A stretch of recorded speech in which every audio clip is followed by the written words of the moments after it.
Post office GDS ग्रामीण डाकसेवक भरती 2025 महाराष्ट्र 21,413 जागांसाठी भरती चालू आहे। शिक्षण 10वी पास लागते। महाराष्ट्रातील कोणत्याही जिल्ह्यातले असाल तर मुलं मुली या भरतीमध्ये फॉर्म भरू शकता। पोस्ट ऑफिस जीडीएस ग्रामीण डाकसेवक भरतीमध्ये लेखी परीक्षा नाही आहे, ग्राउंड नाही आहे, उंचीची काही अट नाही, इंटरव्ह्यू नाही आहे। तुमचं जे सिलेक्शन आहे हे 10वीच्या पर्सेंटेजवर होणार आहे आणि तुमचं सिलेक्शन झालं तर पगार 10,000 ते 24,000 पर्यंत तुम्हाला महिना भेटणार आहे आणि त्याचबरोबर 12,000 ते 29,000 पर्यंत तुम्हाला पगार भेटणार आहे पोस्ट ऑफिस जीडीएस ग्रामीण डाकसेवक भरतीमध्ये।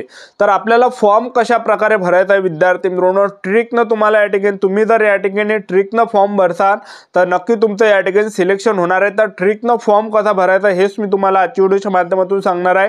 आणि बरेच विद्यार्थ्यांचे वारंवार एकच कमेंट होते की सर मला 90% वरता पर्सेंटेज आहे, मी फॉर्म कुठं भरू? सर मला 80% वरता पर्सेंटेज आहे, मी कुठं फॉर्म भरू?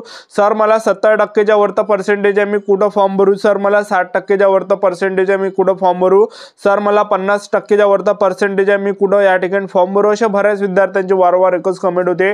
आजच्या व्हिडिओच्या माध्यमातून संपूर्ण माहिती तुम्हाला सांगणार आहे की आपल्याला फॉर्म कोणत्या जिल्ह्यामध्ये भरायचा आणि ट्रिकनं कशा प्रकारे भरायचा आहे। ठीक आहे, तर आजचा व्हिडिओ खूप महत्त्वाचा होणार आहे। व्हिडिओ शेवटपर्यंत बघा आणि व्हिडिओला आताच लाईक करा। नमस्कार विद्यार्थी मित्रांनो, माझी नोकरी कॉर्नर यूट्यूब चॅनलवर मी गोपाल वानखडे तुमचं सर्वांचं सहर्ष स्वागत करतो।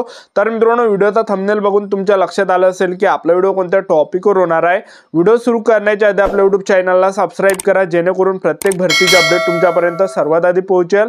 जास्त करून पोस्ट ऑफिस जीडीएस ग्रामीण डाकसेवक भरतीच्या रिलेटेड जास्त व्हिडिओ आपल्या चॅनलवर अपलोड करत असतो आणि 10वी 12वी पास भरतीच्या रिलेटेड जास्त व्हिडिओ आपल्या चॅनलवर अपलोड करत असतो।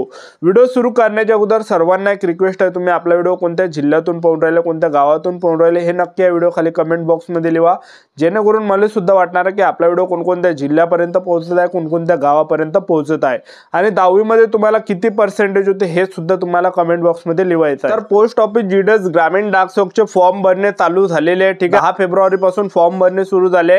3 मार्च 2025 फॉर्म भरणे शेवटची तारीख आहे। ज्या पण विद्यार्थ्यांना फॉर्म भरायचा असेल तर फॉर्म भरा आणि तुम्हाला एक मी सजेशन करणार आहे की तुम्ही आपल्या मोबाईल मधूनच फॉर्म भरा। ठीक आहे, आणि मोबाईल मधून फॉर्म कसा भरायचा या अगोदर सुद्धा आपण व्हिडिओ टाकलाय, तर त्या व्हिडिओची लिंक मी या व्हिडिओ खाली डिस्क्रिप्शन बॉक्समध्ये दिली आहे। ज्या पण विद्यार्थ्यांना मोबाईल मधून जर फॉर्म भरायचा असेल तर तुम्हाला जे विद्यार्थी मित्रांनो या ठिकाणी फॉर्म कसा भरायचा, तर तुम्हाला जे विद्यार्थी मित्रांनो सर्वात अगोदर ते तुम्हाला व्हिडिओ पाहायचे। ठीक आहे, की फॉर्म कसा भरायचा, नाही तर तुम्ही फॉर्म भरसान आणि नंतर व्हिडिओ पाहसान तर फॉर्म तुमचा त्या ठिकाणी अडकून जाणार आहे। तर पहिले पूर्ण व्हिडिओ पाहून घ्या तुम्ही कसा आहे तो। ठीक आहे, त्या पहिले तो व्हिडिओ पूर्ण बघून घ्या तुम्ही आणि सर्व व्हिडिओ बघितल्यानंतर तुम्ही जे विद्यार्थी मित्रांनो फॉर्म भरा। ठीक आहे, आणि आपले जे फोटो आहे एक सिग्नेचरची फोटो आणि त्याचबरोबर आपला पासपोर्टचा फोटो तो आपल्याला एक 50 KB अंदर बनवायचा पासपोर्ट फोटो आणि जो सिग्नेचर आहे तर सिग्नेचर आपल्याला 20 KB अंदर बनवायचे आहे। नंतर फॉर्म भरायला लागते आपल्याला। ठीक आहे, जेणेकरून आपल्याला काही अडथळा आला नाही पाहिजे। ठीक आहे, तर तो व्हिडिओ आपण डिस्क्रिप्शन बॉक्समध्ये दिलेला आहे, तर ज्यांना सुद्धा मोबाईल मधून फॉर्म भरायचा असेल तर तो व्हिडिओ तुम्ही पाहून घ्या। ठीक आहे, तर मोबाईल मधून जे विद्यार्थी मित्रांनो तुम्ही फॉर्म भरा, मोबाईल मधून जर फॉर्म भरसाल तर तुमच्यासाठी फायदे त्या ठिकाणी राहणार आहे। ठीक आहे, सायबर कॅफेमध्ये जर जासाल तर तो तुम्हाला फक्त 10 प्रेफरन्स टाकून देणार आहे आणि 10 प्रेफरन्स मध्ये सिलेक्शन होत नाही। तुम्हाला 90 असेल, 92 असेल, 93 असेल तरी तुमचं सिलेक्शन होत नाही। पण एखाद्याला जर समजा 90% असलं त्याचा सिलेक्शन होऊन जाते, कारण की तो जे ट्रिकनं फॉर्म भरते त्या ठिकाणी। ठीक आहे, तर आपल्याला ट्रिकनं कशा प्रकारे फॉर्म भरायचा ते सुद्धा मी तुम्हाला पुढे सांगणार आहे। सर्वात अगोदर मी तुम्हाला कोणकोणत्या जिल्ह्यामध्ये फॉर्म भरायचा ते सर्वात अगोदर सांगून देतो। तुम्हाला जर आता 90% वरतं जर पर्सेंटेज असेल तुम्हाला 10वी मध्ये तर तुम्हाला कोणत्या जिल्ह्यामध्ये फॉर्म भरायचा सिलेक्शन जर पाहिजे असेल तर चंद्रपूरमध्येच तुम्ही फॉर्म टाका। ठीक आहे, फक्त आताच मी तुम्हाला सांगून देतो आपल्याला फक्त एकच डिव्हिजन मध्ये फॉर्म भरता येते कोणतेही। ठीक आहे, जवळपास 34 डिव्हिजन मधून फक्त एका डिव्हिजन मध्ये फॉर्म टाकता येते आपल्याला आणि त्यामध्ये जेवढ्या जागा असेल तेवढ्या जागावर आपल्याला प्रेफरन्स त्या ठिकाणी देता येते। ठीक आहे, उदाहरण देतो, एक चंद्रपूर डिव्हिजन तुम्हाला टाकायचा आहे फॉर्म, तर चंद्रपूर डिव्हिजन मध्ये तुम्हाला जवळपास त्या ठिकाणी 100 जागेवर फॉर्म टाकता येते। जवळपास 100-120 जागेवर तुम्हाला फॉर्म त्या ठिकाणी टाकता येते, कारण की UR कॅटेगरीच्या सर्वात जास्त जागा आहे। ठीक आहे, आणि कॅटेगरीनुसार सुद्धा बऱ्यापैकी जागा या ठिकाणी आहे। तर तुम्हाला 90% वरती टक्के असेल तर चंद्रपूर डिव्हिजनला फॉर्म टाकून द्या, कारण की 147 जागा त्या ठिकाणी आहे। आणि त्याचबरोबर तुम्हाला जर 80% वरती तुम्हाला टक्के असेल तर तुम्हाला ह्या ठिकाणी फॉर्म टाकायचा आहे। एक तर तुम्ही रत्नागिरीला टाकू शकता, 94 जागा आहे, किंवा मग तुम्ही रायगडला टाकू शकता शकता 80 जागा आहे, किंवा तुम्ही यवतमाळला टाकू शकता 67 जागा या ठिकाणी आहे. तर ह्या तीनपैकी एक डिव्हिजन तुम्हाला या ठिकाणी निवडायचं आणि त्या डिव्हिजनला तुम्हाला फॉर्म भरायचा आहे. ठीक आहे.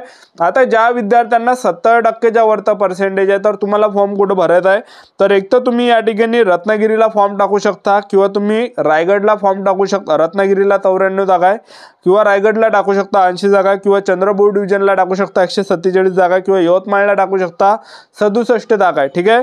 किंवा तुम्ही मग गोवा डिव्हिजनला सुद्धा फॉर्म टाकू शकता. ठीक आहे. कसं आहे, गोवा डिव्हिजनला जे जास्त मुलं फॉर्म टाकत नाही, कारण की कसं आहे, गोवा डिव्हिजन खूप लांब पडते, त्याच्यानं भरपूर मुलं तिकडे ड्युट्या करत नाही, आणि ड्युट्या केले तर भरपूर मुलं त्या ठिकाणी सोडते ड्युट्या. ठीक आहे.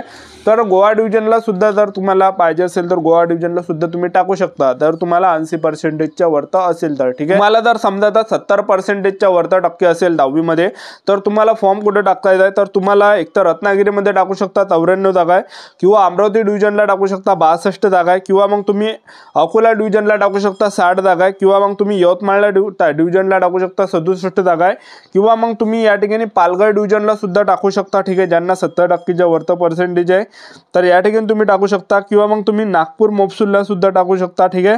तर हे डिव्हिजन आहे असे की या ठिकाणी तुम्ही फॉर्म टाकू शकता. ठीक आहे. तर त्याचबरोबर तुम्ही जर समजा आता ज्यांना 50%च्या वरती आहे, 60%च्या वरती आहे, तुम्हाला कुठं फॉर्म टाकायचा आहे, एक तर तुम्ही जे विद्यार्थी मित्रांनो, एक तर तुम्हाला या ठिकाणी चंद्रपूर डिव्हिजनला तुम्ही टाकू शकता, किंवा गोवा डिव्हिजनला तुम्ही टाकू शकता, किंवा मग तुम्ही या ठिकाणी जे रत्नागिरी डिव्हिजनला सुद्धा या ठिकाणी टाकू शकता. ठीक आहे. त्याचबरोबर मिरज डिव्हिजनला सुद्धा तुम्ही टाकू शकता. ठीक आहे. किंवा गोवा डिव्हिजनला सुद्धा तुम्ही टाकू शकता. ठीक आहे. तर ह्या ठिकाणी काही ना काही या ठिकाणी जे विद्यार्थी मित्रांनो तुम्ही फॉर्म टाकू शकता. ठीक आहे. तर जे तुम्हाला जवळ पडत असेल तर तिथून तुम्ही फॉर्म टाकू शकता. ठीक आहे. तर पहा विद्यार्थी मित्रांनो, आता आपल्याला ट्रिकनं फॉर्म कसा भरायचा आहे. ठीक आहे. आता बऱ्याच मुलांना माहित नाही की ट्रिकनं फॉर्म कसा भरायचा आहे. तर पहा काय काय मुलं काय करते, सायबर कॅफेमध्ये जाते आणि ते फॉर्म भरते. ज्यांना 92 असेल 94 असेल त्या मुलांचं सिलेक्शन कोण होत नाही, ते सायबर कॅफेमध्ये जाते आणि ते फक्त 10 ठिकाणी आपल्या कॅटेगरीच्या 10 सायबर कॅफेला काय करते, 10 ठिकाणी तो प्रिफरन्स देऊन देते. 10 ठिकाणी जागा तिथं प्रिफरन्स देऊन देते, बस झालं. ठीक आहे. तर 10 जागेवर जर आपण फॉर्म टाकला तर नाही होत आपलं सिलेक्शन. ठीक आहे. आपल्याला सर्वच जागावर फॉर्म टाकायचा. ज्या विद्यार्थ्यांना 90% आहे त्याचबरोबर त्या मुलांचं सुद्धा सिलेक्शन मागच्या वर्षी झालेलं आहे. ठीक आहे. ज्यांना 85 आहे, 87 आहे, 78 आहे, ठीक आहे, 75 आहे, अशा मुलांचं सुद्धा मागच्या वर्षी सिलेक्शन झालं, पण त्यांनी कोणती ट्रिक त्या ठिकाणी आजमावले. एक लक्षात ठेवा, फॉर्म भरताना तुम्ही मोबाईलमधून फॉर्म भरा असं कोण सांगून राहिलो. मोबाईलमधून जर फॉर्म भरताना तर तुम्हाला जास्त ठिकाणी फॉर्म टाकता येते. ठीक आहे. जास्त प्रिफरन्स देता येते. आता प्रिफरन्स कसं टाकायचं, आता मी तुम्हाला एक उदाहरण देतो. एक जे विद्यार्थी मित्रांनो पालघर डिव्हिजनला जागा आहे. पालघर डिव्हिजनला समजा 40 जागा, त्या ठिकाणी आपल्याला ट्रिकनं फॉर्म कसा टाकायचा, तर पहा 40 जागा ज्या आहे पालघर डिव्हिजनला आहे, आणि तिथं जे आहे कॅटेगरीच्या 10 SC कॅटेगरीच्या 10 जागा आहे, ST कॅटेगरीच्या 10 आहे, OBC कॅटेगरीच्या 10 आहे, EWS कॅटेगरीच्या 10 आहे, PWD कॅटेगरीच्या 10 आहे. ठीक आहे. तर फक्त 10 आणि UR कॅटेगरीच्या 30 जागा आहे तिथं. ठीक आहे. तर तुम्हाला काय करायचं, काय काय मुलं काय करते, फक्त आपल्याच कॅटेगरीच्या जागा तिथं टाकून देते प्रिफरन्स, बाकीचे UR कॅटेगरीवर प्रिफरन्स देत नाही. पण तुम्हाला असं करायचं नाही आहे. तुम्हाला काय करायचं आहे, आपल्या आता समजा मी OBC कॅटेगरी आहे, मी OBC कॅटेगरीचा समजा पहिले मी OBC कॅटेगरीला आता ट्रिक पा कशी आहे, 10 ठिकाणी मी प्रिफरन्स देऊन देणार आहे. 10 ठिकाणी प्रिफरन्स दिल्यानंतर 11 नंबरापासून तर 40 नंबरापर्यंत मी UR कॅटेगरीला या ठिकाणी प्रिफरन्स देणार आहे. 1 पासून 10 पर्यंत माझ्या कॅटेगरीला देणारच आहे मी. ठीक आहे. माझ्या कॅटेगरी झाल्यानंतर मी UR कॅटेगरीला सुद्धा मला प्रिफरन्स द्यायचा आहे. 21 पासून तर 40 पर्यंत मी माझ्या कॅटेगरीला प्रिफरन्स देणार आहे. आणि सर्वात अगोदर प्रिफरन्स द्यायच्या अगोदर BPM पदाला प्रिफरन्स द्या. पहिले तुमची कोणती कॅटेगरी असेल, SC ST OBC EWS, पहिले BPM पदाला जे आपल्याला आपल्या कॅटेगरीला BPM पदाला पहिले प्रिफरन्स द्यायचा. 2 जागा BPMच्या पहिले 1-2 नंबर देऊन द्यायचे BPMला. ठीक आहे. जे जवळ वाटते ते BPM दिल्यानंतर जे बाकीच्या ABPMला सुद्धा देऊन द्यायचे आपल्या कॅटेगरीच्या. ठीक आहे. SC ST OBC EWS ह्या कॅटेगरीचे असाल तर. ठीक आहे. तर UR कॅटेगरीला तुम्ही प्रिफरन्स द्या, पण UR कॅटेगरीवाले या कॅटेगरीला प्रिफरन्स देऊ शकत नाही. ठीक आहे. तर अशी जे विद्यार्थी मित्रांनो हे ट्रिक आहे लक्षात ठेवा. तर UR कॅटेगरीवर सुद्धा आपल्याला फॉर्म टाकायचा आहे. तर आजचा व्हिडिओ आवडला असेल तर व्हिडिओला लाईक करा, शेअर करा, सबस्क्राईब करा. आजच्यासाठी इथंच थांबतो. भेटूया नेक्स्ट व्हिडिओमध्ये.